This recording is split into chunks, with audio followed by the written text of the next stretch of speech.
Okay, so the next subject is fashion in clothes, and as some of you probably know, there is a whole course on that in the Institute. So if you're interested, I invite you to come to the course, or perhaps even to have a sneak peek at the videos for the course. But it's better to come to the course really and do everything and get the credit for it. There I can talk about all things related to clothing and fashion in the entire long 19th century. So not only the Victorian period in greater detail and with more, let's say, cultural aspects, but I believe that the clothes are such an important representation of 19th century social changes and even the morality, that it's a good idea to talk about them a little. I will show you just a few fashion plates, probably one per decade of the 19th century, so you will know, you'll have a kind of preview of what you can find in the entire course on that. So the beginning of the 19th century, after the French Revolution and in the Napoleonic period, is characterized by neoclassical tastes in everything, in architecture, in furniture, design, even in, I don't know, in the fashionable names given to children. You might have more people named, I don't know, Augustus, for example, or Julia, rather than I don't know, some Christian names derived from popular saints or such figures like George, maybe. Neoclassicism is also the style of the Regency. We talked about the Regency. I hope you noticed the clothes of this period with very elevated waistlines for both sexes, but it's more visible in women. So the waist in the dresses is moved up just below the breasts. It's quite characteristic. It gives the kind of column shape to the entire figure, and this is deliberate. This is, of course, the kind of visual aesthetic association with ancient Greek and Roman sculptures. They didn't go as far in most places as to copy the tunics and togas of the ancients, but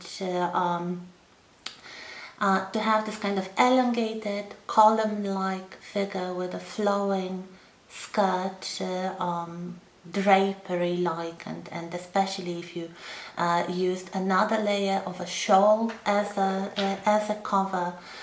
This is how the people in the 19th century did it. You would have some aspects of historical inspiration, like in elaborate collars.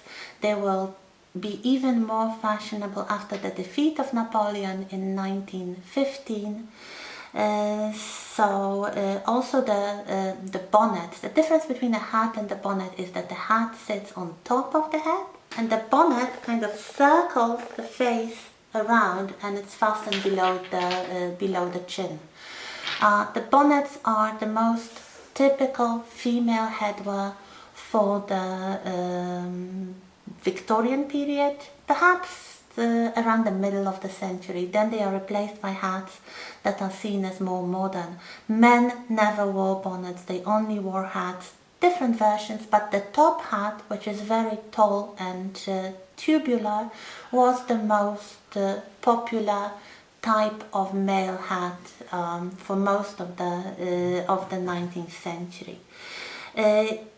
In the In the 19th century, we basically have 5 styles. So the neoclassical style in the Napoleonic period or the Regency.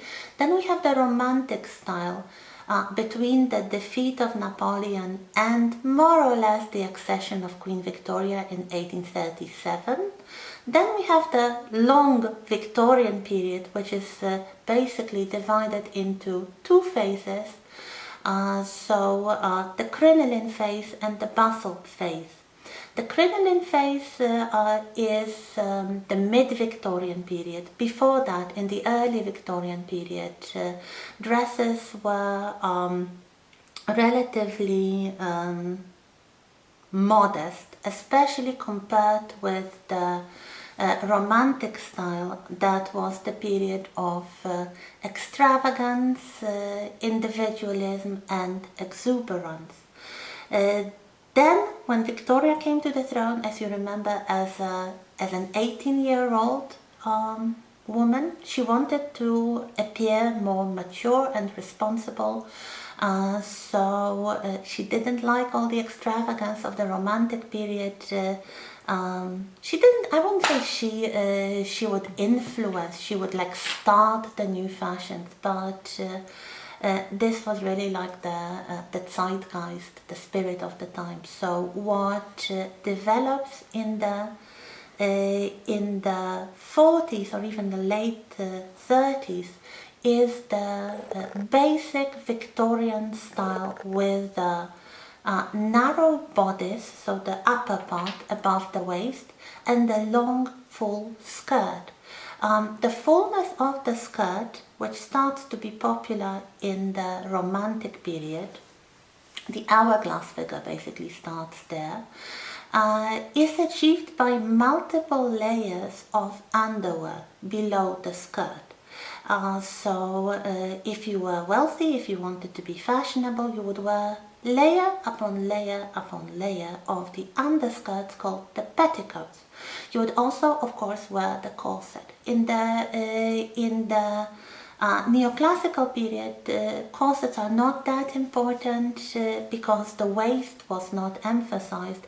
In the Romantic period, the waist becomes an important aspect of the fashion. If we look at the Romantic fashion plates, it's as far from the neoclassical column-like shape as you can go. So it gradually develops into a full hourglass with emphasized shoulders. So there's a lot of emphasis on the sleeves. The sleeves get fuller, especially at the level of the shoulders.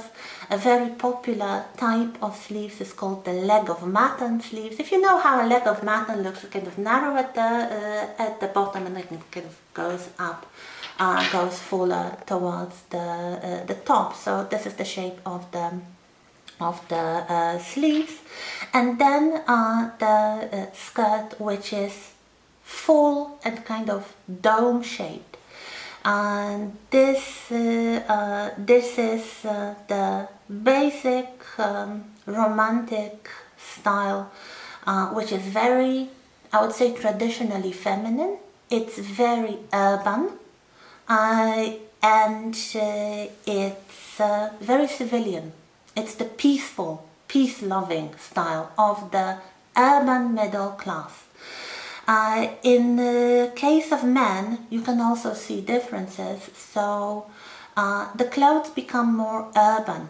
So the pantaloons, the tight pantaloons with riding boots are replaced by trousers with shoes. So it's really the kind of clothes that wouldn't work well in the country, in the mud. But in the city with the pavements, it works quite well. The general shape is similar for men and women, as you can see in the fashion plate here, but of course women have more emphasized sleeves and fuller hips and very elaborate hairstyles and headwear. So the bonnets from the Romantic period are quite something. Very individualistic, very extravagant. When Victoria comes to the throne, she keeps the general shape, of a small waist. She had some problems with that, she wasn't very slim, but of course she wore a corset, and a long full skirt, but she doesn't really like all the extravagance. So the sleeves become simplified, the headwear becomes simplified. So what we really have is the Victorian fashions that are sensible, modest, very, I would say, clearly alluding to the gender roles. Men look more businesslike.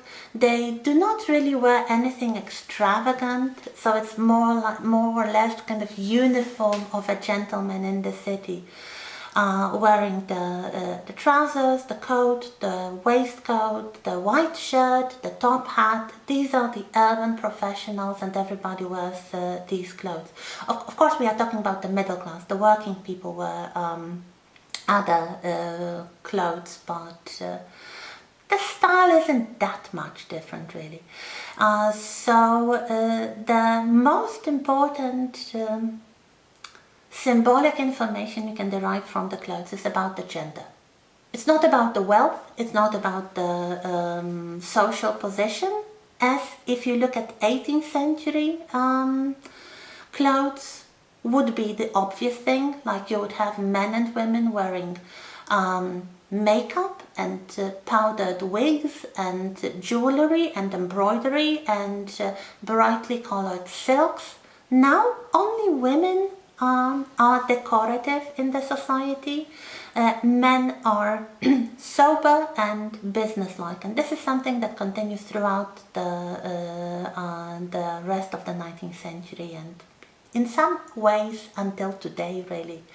So the early Victorian period has this simplified romantic silhouette of the hourglass, with no emphasis on the sleeves and the shoulders so much, but the tight upper part and the full long skirt. This continues in the 50s. However, in the mid-50s there is a very important structural innovation called the crinoline frame. So a special kind of underwear, or as the Victorians would call it, a dress improver, to make it possible to achieve the fashionably full skirt without so many layers of underclothes, but just a few layers and a special construction made of metal and fabric or leather. So metal hoops, metal rings connected together by the straps made of sturdy fabric, like sturdy linen or even leather. They were quite pliable. They were not as uncomfortable as you might expect. They were the cutting edge technology, so everybody loved that, everybody wanted that, and they really allowed the skirts to be very voluminous without the weight and the bulk and the cost of very many multiple petticoats. So it's especially visible in the later 50s and most of the 60s. This is the height of the crinoline period. So we have very, very full dresses that basically do not differ in shape from earlier Victorian dresses, but the way that this fullness, and it can be even bigger, is achieved is through modern technology. You can't get more Victorian than that.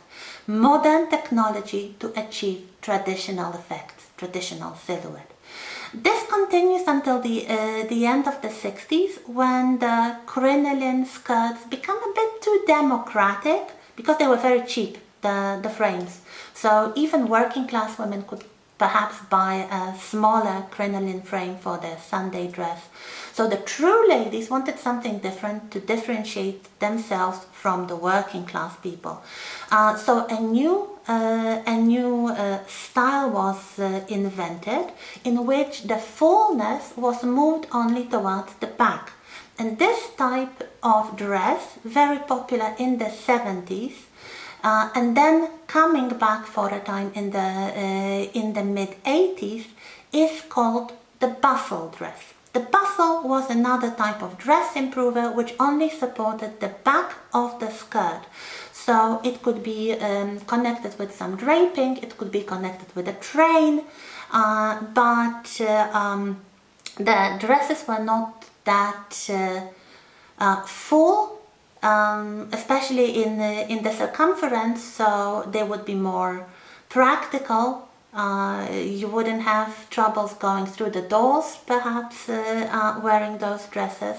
They would still be elegant and feminine in the traditional Victorian manner, but they would be a bit more practical, and also they would allow the upper middle class ladies, so basically the rich ladies, to display their wealth, because this wasn't a democratic style. Working class women never wore bustle dresses.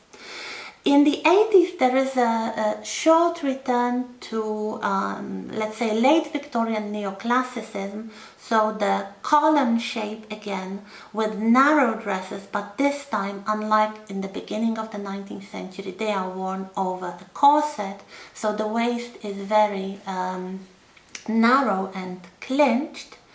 This was sometimes called a natural form, or a princess dress, and this is popular in the 80s. And then in the 90s we have the Belle Epoque, going over into the Edwardian period as well. So a return to the hourglass figure, with emphasized shoulders again, so a little bit like the Romantic style, going back into fashion with the puffed sleeves.